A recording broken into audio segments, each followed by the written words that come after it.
क्या आपने कभी अपनी खाली पड़ी पतझड़ की बगिया को देखकर सोचा है कि अब तो वसंत तक ताजी सब्जियां मिलनी मुश्किल है? तो क्या हो अगर मैं आपसे कहूं कि आप प्रकृति को मात देकर अपने पड़ोसियों से हफ्तों पहले अपनी बगिया से ताजी उपज पा सकते हैं? आज हम सर्दियों से पहले बुवाई के रहस्यों से पर्दा उठाएंगे। ये कोई जादुई तरीका नहीं, बल्कि एक आज अपनाया हुआ कृषि तकनीक है। इससे आप अक्टूबर में बीज बोकर ताजी गाजर और हरी सब्जियों का मजा ले पाएंगे, जबकि दूसरे लोग अभी अपनी क्यारियां ही तैयार कर रहे होंगे। हमारे साथ बने रहे और आप जानेंगे कि पतझड़ के इस काम को वसंत की शानदार जीत में कैसे बदला जा सकता है। तो आइए पहले समझते हैं कि सर्दियों से पहले बुवाई क्या है। यह सिर्फ पतझड़ में बीज बोना नहीं है। ये आने वाली फसल के लिए एक मजबूत नींव तैयार करना है, जिसमें आप प्रकृति को ही अपना साथी बनाते हैं। सर्दियों से पहले बोए गए बीज प्राकृतिक रूप से स्ट्रेटिफिकेशन प्रक्रिया से गुजरते हैं। सरल शब्दों में कहें तो वे ठंड से मजबूत बन जाते हैं।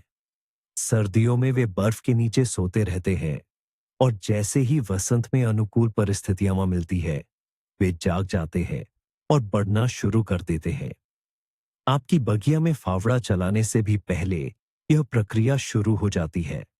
इससे पौधे ज्यादा मजबूत, स्वस्थ और बीमारियों के प्रति ज्यादा प्रतिरोधी बनते हैं। तो आइए विस्तार से समझते हैं। सफल पॉट जिमनी सर्दियों से पहले बुवाई का मुख्य रहस्य क्या है? सबसे जरूरी नियम है, जल्दबाजी बिल्कुल न करें। आपका काम है बीजों को इस तरह जमीन में बोना कि वे वसंत तक सोए रहे और किसी अनपेक्षित पतझड़ की गर्मी में जग न जाए। अगर आप जल्दी गर्म मौसम में बुवाई कर देते हैं, तो बीज अंकुरित हो सकते हैं और पहली तेज ठंड या पाला इन नाजुक अंकुरों को बर्बाद कर देगा। आपकी सारी मेहनत बेकार चली जाएगी। इसलिए धैर्य इस काम में आपका सबसे बड़ा साथी है। उस सही समय का इंतजार करें जब जमीन जमना शुरू हो रही हो। आदर्श समय तब होता है जब दिन का तापमान लगातार 0 या थोड़ा ऊपर बना रहे और रात में तापमान -2 या -3 डिग्री तक स्थिर रूप से गिरने लगे। यही संकेत है, अब सही वक्त आ गया है। लेकिन अपनी क्यारियों को पहले से ही तैयार कर ले, जब तक जमीन गर्म और भुरभुरी हो। इसे आखिरी पल के लिए न छोड़े, वरना आपको जमी हुई मिट्टी के ढेलों से जूझना पड़ेगा। तरीका आसान है। जमीन की खुदाई करे, उसे रेक से अच्छी तरह समतल करे और सारे ढेलों को तोड़ दे। तुरंत ही जरूरत के हिसाब से गहरी नालियां या क्यारियां बना लें और पास में सूखी छनी हुई मिट्टी या पीट का एक बाल्टी या बोरा रख दे। यकीन मानिए, ठंडे और नम दिन में बुवाई करते समय यह आपके बहुत काम आएगा और आपकी काफी ऊर्जा बचाएगा। क्यारियां पहले से तैयार करना बहुत जरूरी है, लेकिन उतना ही जरूरी है उनके लिए सही जगह का चुनाव करना। जरा सोचिए, वसंत के मौसम में क्या होता है? ढेरों बर्फ पिघलती है और सारा पानी बगीचे के सबसे निचले हिस्सों में जमा हो जाता है। अगर आपकी क्यारी ऐसे पानी से भरे गड्ढे में आ गई, तो आपकी सारी मेहनत बेकार हो जाएगी। पिघला हुआ पानी बीजों को बहा ले जा सकता है, उन्हें एक दूसरे में मिला सकता है या अनजाने में किसी और जगह पहुंचा सकता है। या फिर वे ठंडी, बहुत गीली मिट्टी में अंकुरित होने से पहले ही गलकर या सड़कर खराब हो जाएंगे।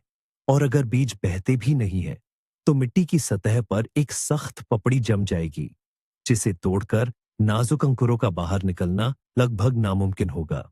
इसलिए सर्दियों से पहले बोने के लिए अपने खेत या बगीचे का सबसे ऊंचा और धूप वाला स्थान चुनें, वह जगह जो वसंत में सबसे पहले सूख जाती है। अगर आपका सब्जी का बगीचा निचले इलाके में है, तो निराश होने की जरूरत नहीं है। ऊंची या उठी हुई क्यारियां इसका उत्तम समाधान है। उन्हें जमीन के सामान्य स्तर से बस 15-20 सेंटीमीटर ऊपर उठाना ही काफी है और ये आपके पौधों को पानी में गलने या सड़ने से बचाएगा। इसके अलावा ऐसी क्यारियों में मिट्टी वसंत में बहुत जल्दी गर्म हो जाती है। ये एक और छोटा सा नुस्खा है जो आपको जल्द और अच्छी फसल पाने में मदद करेगा। तो सामान्य सिद्धांत तो हमने समझ लिया है। अब हम अपने मुख्य विषयों की ओर बढ़ते हैं, यानी उन खास फसलों की बात करते हैं। और हमारी सूची में सबसे पहले सर्दियों से ठीक पहले की बुवाई का असली सितारा है गाजर। जिस किसी ने भी वसंत में गाजर बोई है वह जानता है कि यह कितनी नखरेबाज होती है। इसके बीज आवश्यक तेलों से ढके होते हैं जो उन्हें जल्दी अंकुरित होने से रोकते हैं। इसलिए यह धीरे धीरे और असमान रूप से उगती है और इसे लगातार ध्यान और पानी की आवश्यकता होती है। ऐसे में सर्दियों से पहले की बुवाई एक वास्तविक वरदान है। पूरी लंबी सर्दी ठंडी मिट्टी में पड़े पड़े बीज प्राकृतिक रूप से तैयार हो जाते हैं, जिसे स्ट्रैटिफिकेशन कहा जाता है। वसंत का पिघला हुआ पानी उन आवश्यक तेलों को धो देता है और जैसे ही सूरज जमीन को थोड़ा सा गर्म करता है, गाजर तेजी से और जोरदार ढंग से उगना शुरू कर देती है। आपको बिना किसी अतिरिक्त मेहनत के अंकुरों की सीधी और सुंदर पंक्तियां मिलती हैं। और सबसे महत्वपूर्ण बात यह है कि आपको वसंत में बोई गई गाजर की तुलना में 2 या शायद 3 सप्ताह पहले ही अपनी फसल मिल जाती है। ये मौसम की सबसे पहली, सबसे मीठी और सबसे कुरकुरी गाजर होंगी। जब आपके पड़ोसियों के यहाँ तो अभी बस पहले पत्ते ही निकल रहे होंगे। तो गाजर के बारे में बात हो गई, लेकिन क्या इसमें कोई खास तरीके हैं? बिल्कुल है। और पहला है सही किस्मों का चुनाव। हर तरह की गाजर इस प्रयोग के लिए सही नहीं होगी। बीज के पैकेट पर जल्दी पकने वाली या मध्यम पकने वाली किस्मों का निशान देखें। ये ही वे किस्में हैं जो तेजी से बढ़ने के लिए तैयार की गई हैं और हमारे तरीके के लिए सबसे अच्छी हैं। जो किस्में जल्दी गुच्छों में तोड़ने के लिए तैयार की जाती है, वे भी बहुत उपयुक्त हैं। लेकिन देर से पकने वाली किस्में, जिन्हें हम सर्दियों में लंबे समय तक स्टोर करने के लिए लगाते हैं, उन्हें वसंत में लगाना बेहतर होगा। उन्हें बढ़ने के लिए लंबा और गर्म मौसम चाहिए। दूसरा महत्वपूर्ण बिंदु है बीज बोने की गहराई। वसंत में हम आमतौर पर गाजर को 1.5 सेंटीमीटर की गहराई पर बोते हैं, लेकिन पतझड़ में हमें अलग तरीके से बोना होगा। बीजों को थोड़ा गहरा, लगभग 2-3 सेंटीमीटर की गहराई पर बोए। मिट्टी की यह अतिरिक्त परत उनके लिए एक सुरक्षित आवरण का काम करेगी, जो उन्हें ठंड से बचाएगी और वसंत के पानी से बहने नहीं देगी। और एक और सलाह, सामान्य से ज्यादा घने बीज बोने से न डरे। आप बुवाई की दर को बिना झिझक के 25% तक बढ़ा सकते हैं। सर्दी में प्राकृतिक रूप से छंटनी हो जाएगी और वसंत में केवल सबसे मजबूत बीज ही उगेंगे और आपकी क्यारी में खाली जगह नहीं रहेगी। हमारी सूची में अगली जल्दी तैयार होने वाली फसल है चुकंदर। बहुत से बागवानों को यह पता ही नहीं होता कि इसे भी सर्दियों से पहले बोया जा सकता है और बोना भी चाहिए। जी हाँ, आपने बिल्कुल सही सुना। अगर आप गर्मियों के लिए सबसे पहले नरम पत्तों वाले छोटे चुकंदर चाहते हैं, जो ताजे सूप या सलाद के लिए एकदम सही हो, तो सर्दियों से पहले की बुवाई ही आपके लिए सबसे अच्छा तरीका है। इसका सिद्धांत भी गाजर की तरह ही है। सर्दियों में बीज ठंड का सामना करते हुए मजबूत हो जाते हैं और वसंत में पिघले हुए पानी से पोषण पाकर वे तेजी से अंकुरित होते हैं और बढ़ने लगते हैं। इस तरह से उगी हुई चुकंदर अविश्वसनीय रूप से रसीली, कोमल और मीठी होती है। ये वही गुच्छों वाली उपज है जो हमें बाजार में सबसे पहले देखने को मिलती है और जो काफी महंगी भी बिकती है, लेकिन आप इसे खुद उगा सकेंगे, वो भी बिना ज्यादा मेहनत के।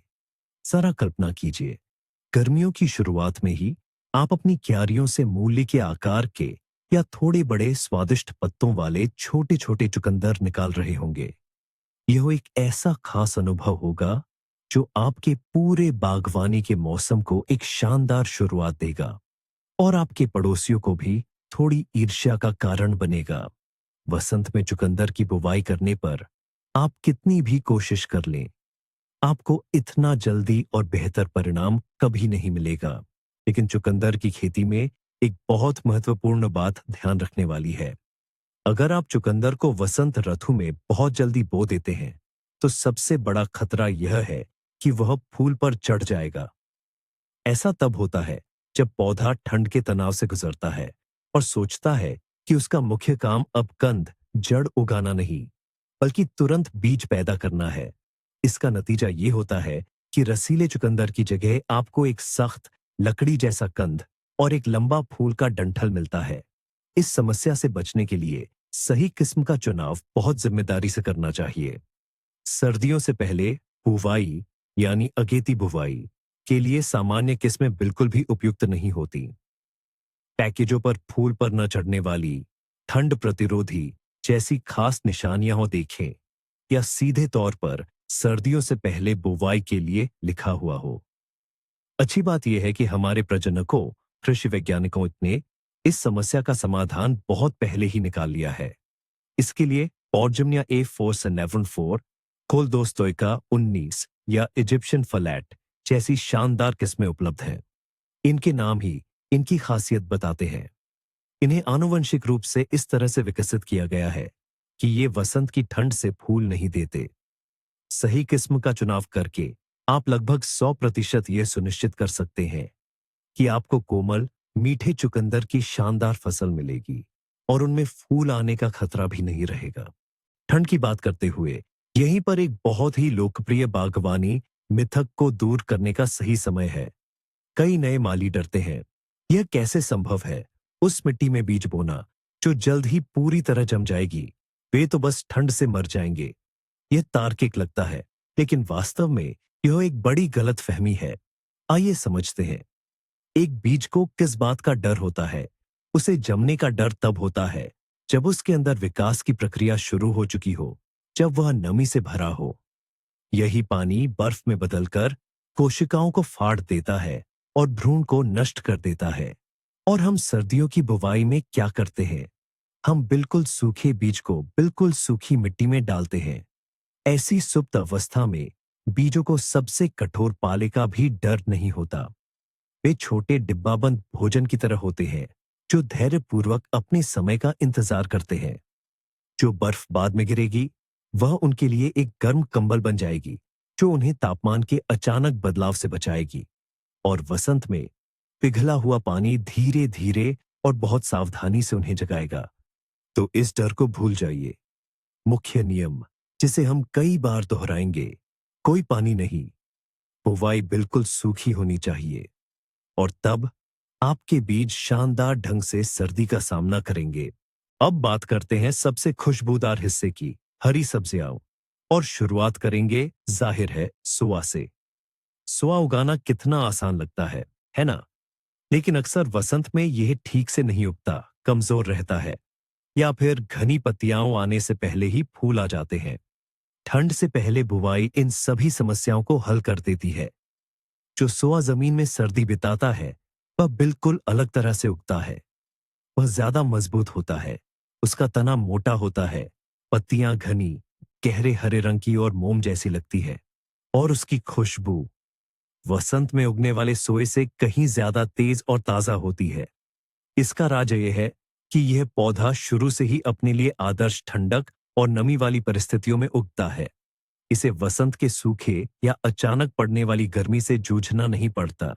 ये वसंत से सब कुछ बेहतरीन पाता है और यह क्यारियों में सबसे पहले उग आता है, कभी कभी तो बची हुई बर्फ को चीर कर भी। आप सलाद के लिए या अन्य व्यंजनों के लिए पहली सुगंधित टहनियां तब तोड़ पाएंगे जब दूसरे लोग बस बीज बोने की शुरुआत ही कर रहे होंगे। शरद ऋतु में किया गया ये आसान सा काम आपको वसंत में खाने के स्वाद में एक शानदार फायदा देगा। क्या सर्दियों से पहले डील बोने के कुछ खास राज है? जी हाँ, और वे बेहद आसान हैं। पहला और सबसे जरूरी नुस्खा है, बीजों में कंजूसी न करें। इसे सामान्य से ज्यादा घना बोए। जितना आप वसंत में बोते हैं उससे कहीं ज्यादा। आप बुवाई की मात्रा को 1.5 गुना या फिर 2 गुना भी कर सकते हैं। ऐसा क्यों? ऐसा इसलिए क्योंकि सर्दियां एक प्राकृतिक चयन प्रक्रिया की तरह काम करती है। सबसे कमजोर और निष्क्रिय बीज अंकुरित नहीं हो पाते। केवल मजबूत और स्वस्थ बीज ही पनप पाते हैं। और घनी बुवाई के कारण आपकी क्यारी में कोई खाली जगह नहीं बचेगी, बल्कि बसंत आते ही आपको डील की एक घनी और हरी भरी झाड़ी देखने को मिलेगी। आपको दोबारा कुछ बोना नहीं पड़ेगा और न ही खराब अंकुरण की चिंता करनी होगी। दूसरी सलाह है, सही किस्मों का चुनाव करें। सर्दियों से पहले की बुवाई के लिए तिल की झाड़ीदार किस्में जैसे एलिगेटर या ग्रिबोव्स्की सबसे अच्छी मानी जाती है। ये किस्में लंबे समय तक फूल नहीं देती और ढेर सारी हरी पत्तियां पैदा करती हैं। और हाँ, एक सामान्य नियम हमेशा याद रखें। बुवाई सूखी, पहले से तैयार की गई मिट्टी में लगभग 2 सेंटीमीटर की गहराई पर करें। इससे ज्यादा गहरा न करें, ताकि बसंत में नन्हे पौधों को जमीन से बाहर आने के लिए पर्याप्त शक्ति मिल सके। और सबसे जरूरी बात, बुवाई के बाद बिल्कुल भी पानी न डालें। बस सूखी मिट्टी से ढक दें, बराबर करें और फिर बसंत का इंतजार करें। बाकी सारा काम प्रकृति खुद ब खुद कर लेगी। अजमोद पार्सले, जो बागवानी में एक बहुउपयोगी और लोकप्रिय साथी है, सर्दियों से पहले बुवाई के लिए एकदम सही है। खासकर पत्तों वाली किस्मों के लिए यह सबसे अच्छी रहती है। सभी जानते हैं कि वसंत में इसे अंकुरित होने में कितना समय लगता है और यह कितनी मुश्किल से उगती है। कभी कभी 3-4 हफ्तों तक अंकुर निकलने का इंतजार करना पड़ता है और इस दौरान क्यारी को लगातार नम रखना पड़ता है। इसका कारण वही एसेंशियल ओनाइल है जो गाजर के बीजों के बाहरी खोल में होते हैं। लेकिन सर्दियों से पहले की बुवाई इस समस्या को पूरी तरह से हल कर देती है। सर्दियों में बीज स्वाभाविक रूप से ठंड और नमी के संपर्क में आते हैं और वसंत में बहुत तेजी से और एक साथ अंकुरित होते हैं।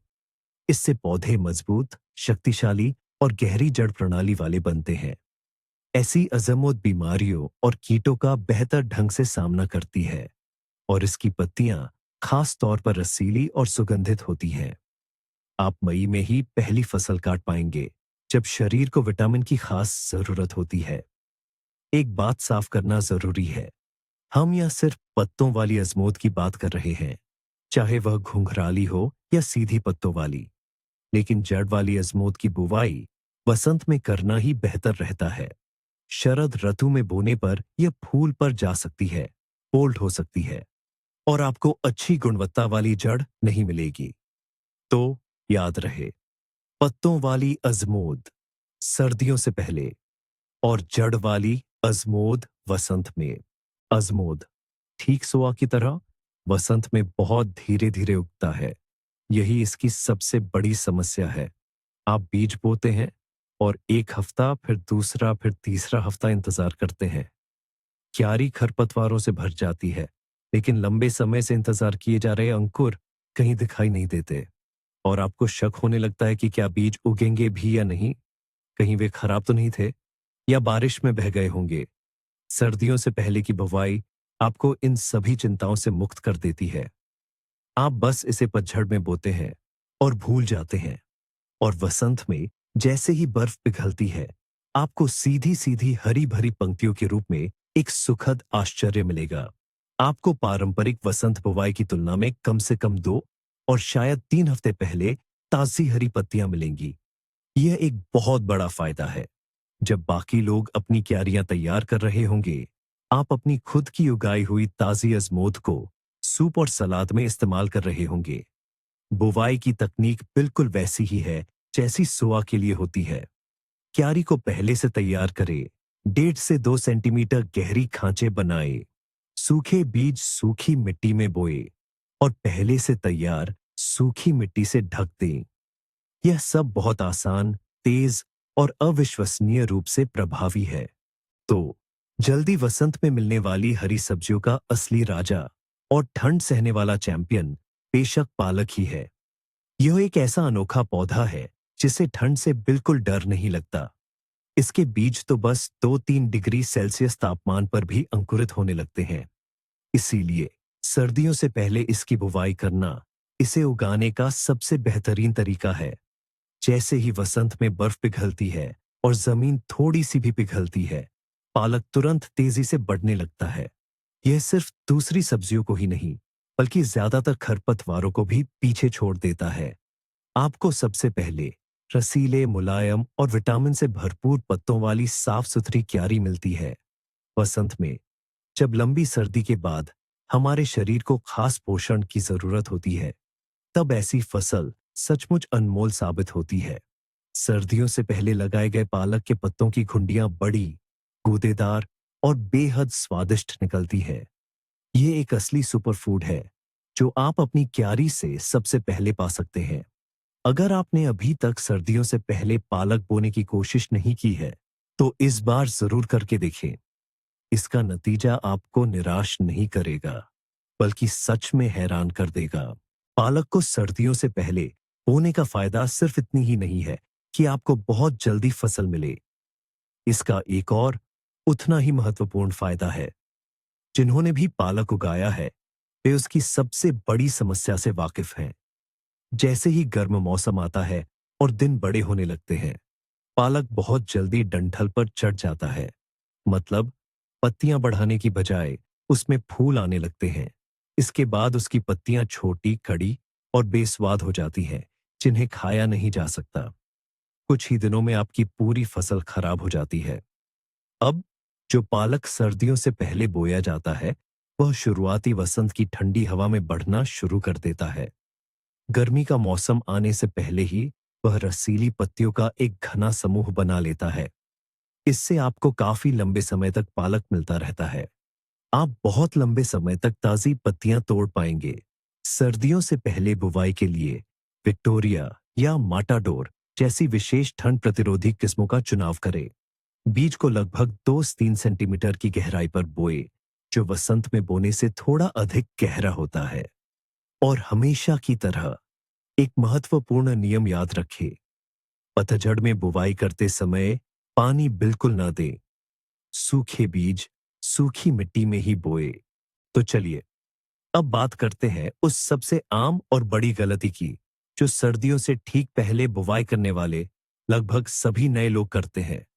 यह क्रिया किसी भी रोपण के बाद इतनी स्वाभाविक, इतनी सही लगती है कि हाथ अपने आप ही इसे करने को मचल उठता है। मैं बात कर रहा हूं पानी देने की। बीजों को क्यारियों में बिछाने और उन्हें मिट्टी से ढकने के बाद आपके मन में पानी का डिब्बा लेकर क्यारी को पानी देने की तीव्र इच्छा जागृत हो सकती है। रुक जाइए, कभी नहीं, किसी भी कीमत पर ऐसा मत कीजिए। ये सबसे बड़ी और भयंकर गलती है जो आपकी सारी मेहनत पर पानी फेर देगी। अगर आप बुवाई के बाद पौधों को पानी देंगे तो क्या होगा? नमी बीजों को जगा देगी। वे फूल जाएंगे, अंकुरित होने की तैयारी करने लगेंगे और फिर पाला पड़ेगा और बीजों के अंदर मौजूद वही पानी बर्फ में बदल जाएगा और उन्हें अंदर से ही फाड़ देगा। या फिर अगर मौसम थोड़ा गर्म हुआ तो वे अंकुरित भी हो सकते हैं, लेकिन बाद में पड़ने वाला पाला इन कोमल अंकुरों को मार डालेगा। इसे एक सिद्धांत की तरह याद रखें। सर्दियों से पहले की बुवाई हमेशा सूखी बुवाई होती है। आपका काम पानी देना नहीं, बल्कि इसके विपरीत बीजों को वसंत आने तक सूखे और निष्क्रिय अवस्था में अधिकतम संभव बनाए रखना है। तो यह तय है, पानी बिल्कुल नहीं देना है, लेकिन बुवाई की प्रक्रिया को सही ढंग से कैसे पूरा करें। सूखे बीजों को सूखी क्यारियों में बिछाने के बाद उन्हें ढकना होगा और यहीं पर हमें उस सूखी मिट्टी की जरूरत पड़ेगी जिसे हमने समझदारी से पहले ही तैयार करके रखा था। यह खरीदी हुई खाद, कंपोस्ट या फिर आपके बगीचे की कोई अच्छी भुरभुरी मिट्टी हो सकती है, जिसे आपने किसी बाल्टी या बोरी में भरकर किसी सूखी जगह जैसे कि शेड या ग्रीन हाउस में संभाल कर रखा था। क्यारियों को सीधे खेत की मिट्टी से ढकने की कोशिश न करें, खासकर अगर एक दिन पहले बारिश हुई हो। गीली मिट्टी वही नमी वाला वातावरण बना देगी जो बीजों के लिए बहुत हानिकारक है। बस अपनी सूखी मिट्टी लें और सावधानी से क्यारियों को ढक दें। मिट्टी की परत वसंत की बुवाई से थोड़ी मोटी होनी चाहिए, लगभग 2-3 सेंटीमीटर। यह अतिरिक्त गर्मी रोधन प्रदान करेगा। इसके बाद मिट्टी को रेक के पिछले हिस्से से हल्का सा दबा दें ताकि हवा इसे उड़ा न ले जाए। बस इतना ही। आपकी क्यारी सर्दियों के लिए तैयार है। आपकी शरद ऋतु की यह जिम्मेदारी लगभग पूरी हो चुकी है और अब आता है हमारी सर्दियों के लिए की गई बुवाई का आखिरी और सबसे महत्वपूर्ण पड़ाव, मल्चिंग। लेकिन यहां भी बुवाई की तरह ही जल्दबाजी न करें। बीज बोने के तुरंत बाद क्यारियों को ढकने की जरूरत नहीं है। ऐसा क्यों? क्योंकि मल्च की परत के नीचे मिट्टी को जमने में ज्यादा समय लगता है। अगर पतझड़ का मौसम लंबा खिंच जाए और तापमान गर्म रहे, तो इस कंबल के नीचे बीज समय से पहले अंकुरित हो सकते हैं और यह जैसा कि हम जानते हैं, उनके लिए बहुत हानिकारक है। इसलिए तब तक प्रतीक्षा करें जब तक हल्की और स्थिर ठंड पटड़ी एचने न लगे और मिट्टी की ऊपरी परत पर हल्की बर्फ की पपड़ी जम जाए। बस यही मल्चिंग का सही समय है। ये आपकी बुवाई के लिए एक अतिरिक्त सुरक्षा कवच है। मल्च उन्हें हवा से उड़ने से, सर्दियों में तापमान के अचानक उतार चढ़ाव से और बर्फ की पपड़ी जमने से बचाती है, जो हवा के संचार को रोकती है। इसके अलावा बसंत में मल्च की परत के नीचे कीमती पिघला हुआ पानी अधिक समय तक बना रहेगा। आप मल्चिंग के लिए किन चीजों का इस्तेमाल कर सकते हैं? सूखे हुए झड़े पत्ते, लेकिन फलदार पेड़ों के पत्ते इस्तेमाल न करें ताकि बीमारियां न फैले। देवदार या चीड़ जैसे शंकुधारी पेड़ों की पत्तियां और छोटी टहनियां, पीठ या खाद, ये सभी बेहतरीन विकल्प हैं। मल्च की परत बहुत मोटी नहीं होनी चाहिए।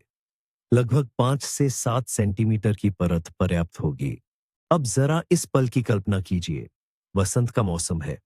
पड़ोसियों के खेतों में अभी भी बर्फ पिघल रही है और सूखी जमीन दिख रही है। और आपकी क्यारियों में डिल, अजमोद और पालक की हरी भरी कतारें पहले से ही फूटने लगी हैं। आप अपनी सीजन की पहली कुरकुरी मीठी गाजर तोड़ रहे हैं, जब दूसरे इसे बोने की तैयारी ही कर रहे हैं। यही है वो पलट, वो एहसास कि आप एक कदम आगे हैं। आपने प्रकृति से लड़ाई नहीं की, बल्कि उसके तालमेल का इस्तेमाल अपने फायदे के लिए किया। आपने पतझड़ में मेहनत की ताकि वसंत में आप आराम कर सके और नतीजों का आनंद ले सके। यही है पतझड़ बुवाई का असली जादू। संक्षेप में कहें तो पतझड़ बुवाई एक आसान और असरदार तरीका है, जिससे आप जल्दी फसल पा सकते हैं, मजबूत पौधे उगा सकते हैं और अपना कीमती वसंत का समय बचा सकते हैं। आपको बस सही समय, सूखी जमीन और थोड़ा इंतजार चाहिए। यह वीडियो अंत तक देखने के लिए धन्यवाद। अगर ये आपके लिए फायदेमंद रहा हो, तो लाइक करें और चैनल को सब्सक्राइब करें, ताकि आप नए बागवानी के गुर न चूकें। अब आपके लिए एक सवाल है। आपने सर्दी से पहले क्या-क्या बोने की कोशिश की है? या आपके पास ऐसी बुवाई के लिए कोई गुप्त फसलें हैं? कमेंट्स में अपना अनुभव साझा करें, ताकि हम विचारों का सबसे पूरा संग्रह बना सकें।